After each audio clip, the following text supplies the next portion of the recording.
Oke, assalamualaikum warahmatullahi wabarakatuh. Oke, hari ini kita mau latihan ya sebelum kita middle test. Oke, today we are going to study about some material related to our middle term. Okay, the first thing first is what I'm going to show you is that how do we make a frequency distribution.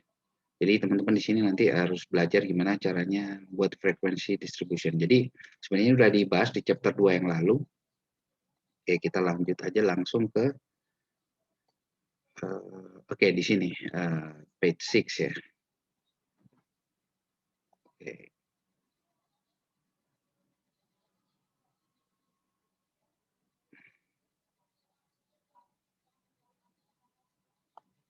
Okay, here's a sample questions here.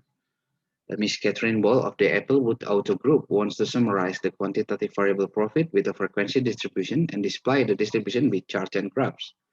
With this information, Ms. Ball can easily answer the following questions. What is the typical profit of each sale? What is the largest or maximum profit of any sale?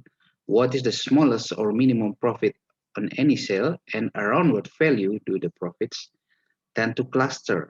Okay, we have discussed this before. Okay, the solution.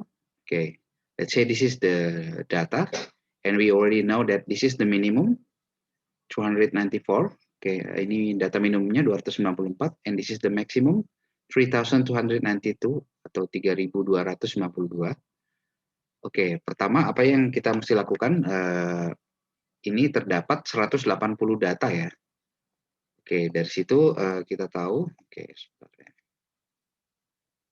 dari situ kita tahu dari mana kita harus nentuin dulu the number of classes. Gimana caranya? Oke, jumlah datanya ada berapa? 180. Kita pakai rumus yang 2 pangkat K tersebut. Ya. Jadi 180 itu sama dengan 2 pangkat berapa sih gitu ya. Nah itu dia nilainya harus lebih dari atau sama atau lebih dari 180. Kita tahu 2 pangkat 7 itu 128. Berarti kalau 2 pangkat 8 itu 256. Dari sini kita tahu karena ada 180 data, sementara kalau 2 pangkat 7 itu masih kurang dari 180, jadinya kita pakai angka ini ya, 258 ya. Jadi 256. Jadi data ini bisa dibagi menjadi 8 grup. Ya. Oke. Jadi 180 cells or data. We know that the minimum value of K that is more than or equals to 180 is 2 power by 8 atau 2 pangkat 8. Jadi angka minimal 2 pangkat berapa sih yang setidaknya sama atau lebih dari 180. Di situ kita tahu 2 pangkat 8 256, 256. Jadi kita tahu K-nya sama dengan 8. Oke. Dari situ step berikutnya kita bentuk kelasnya ya, range-nya. Oke. Determine the class interval. Oke. Tahuin dari mana? Oke, kita ambil data maksimum, kita kurangi data minimum, dibagi dengan kelasnya, jumlah kelasnya atau K. Dari sini kita dapat angkanya 3.252 dikurangi 294 dibagi 8. Kita dapat di sini 374,75. Oke. Nah, pada prakteknya ya karena angka ini nggak enak ya, enaknya kan kalau bulat ya. Jadi kita bulatin range-nya itu 400 gitu ya. Oke, jadi kenaikannya intervalnya setiap 400. Oke. Oke, angka berikutnya kita sudah tahu tiap range-nya itu naiknya 400. Oke, yang berikutnya set the individual class limit. Oke. Dari sini oke.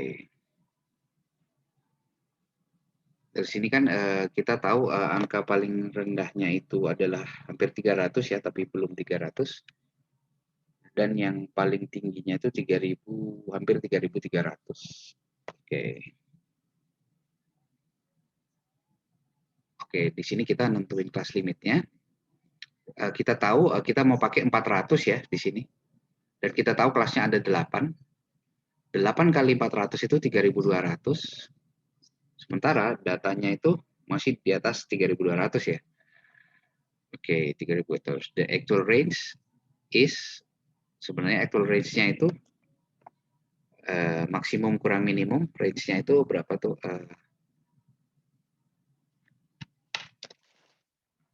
3.292 dikurang 294. Oke, kita tahu range-nya itu sebenarnya ini nih 2.998. Oke. Jadi kalau kita bandingkan selisihnya dari 3.200, kalau 8 kita kali kelasnya dibandingin 2.998 itu ada selisihnya 200-an ya. Oke.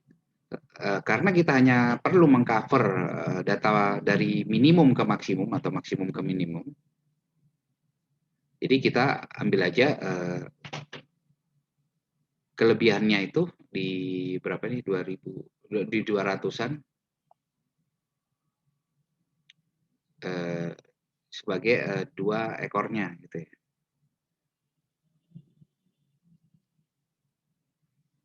Oke. Di sini kita pakai 200 ini.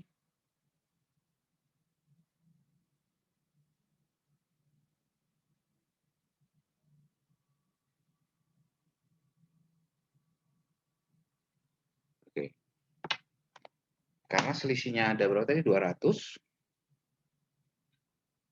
Sementara ada 4 kelas, 3.200, selisihnya ada 202. Nah, kita harus mengcover data dari berapa tadi? Paling rendah 2.294 sampai 3.292. Oke. Nah, dari situ kalau kita mulainya dari 200 tadi, 200 sampai 600, karena kan naiknya selalu 400 ya. Jadi dari data yang paling bawah itu kan 400 ya. Kita anggapnya 400 pertama berarti kan 400 kita kurangi 200, jadi mulai 200. Oke. Jadi angka tengahnya itu kan 400 ya. 400 kita, karena range-nya per kelasnya itu 400 bagi 2 kan 200 ya. Jadi 400 dikurangi 200 ke kiri dan ditambah 200 supaya ke kanan. Jadi ini karena 400 itu di sini. Jadi kita stretch 200 sampai 600 seperti itu. Oke, terus sampai di sini 3.200 ya. Oke, biar lebih jelas aku kasih ininya dulu ya. Kok bisa jadi segitu? Oke, bentar ya.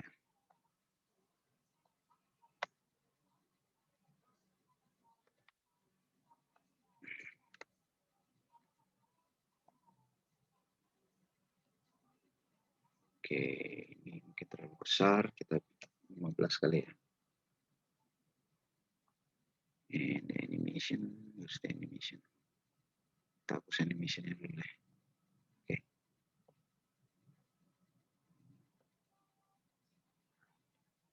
Tadi kan kita udah dapat tuh ininya 400 ya. Idealnya 400 biar bulat. Oke. Dari sini kita bikin 400 kali 8 gitu. 400 tambah 400, 800, tambah lagi 1.200, tambah lagi 1.600, tambah lagi 2.000, tambah lagi 2.400, tambah lagi 2.800, tambah lagi 3.200. Oke. Oke, masih kurang kecil kayaknya ya.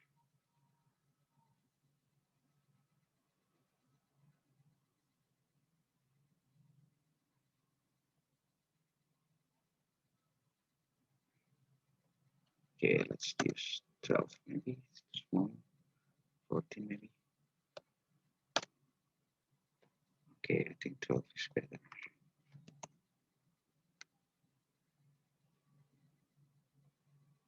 Oke, dari sini kan kita udah tahu ada 8 kelas, 1, 2, 3, 4, 5, 6, 7, 8. Nah,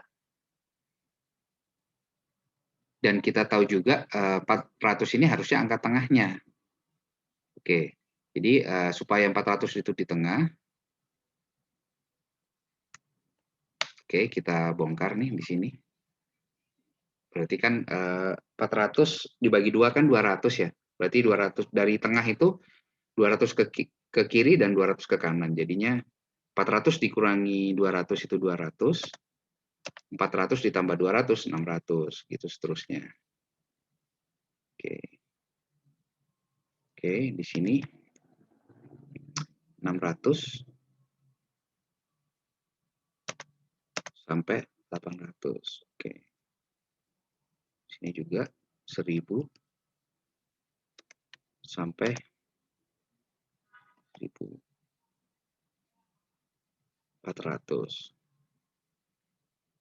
Itu juga di sini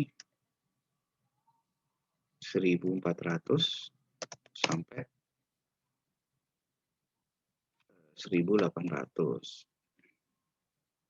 Di sini 1800 sampai 2200. Di sini 2200 sampai 2600. Pokoknya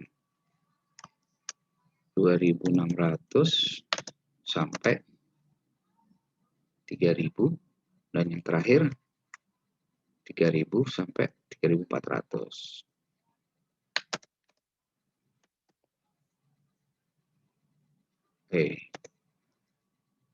Oke.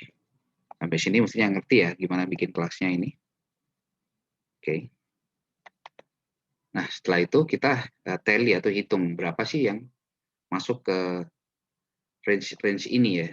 Dari situ setelah dihitung kita dapat ini angkanya, frekuensinya 8, 11, 23, 38, 45, 32, 19, dan 4. Oke. Oke. Dari situ sudah jelas ya gimana cara membagi data yang banyak tadi menjadi 8 kelas ya kalau di sini ya.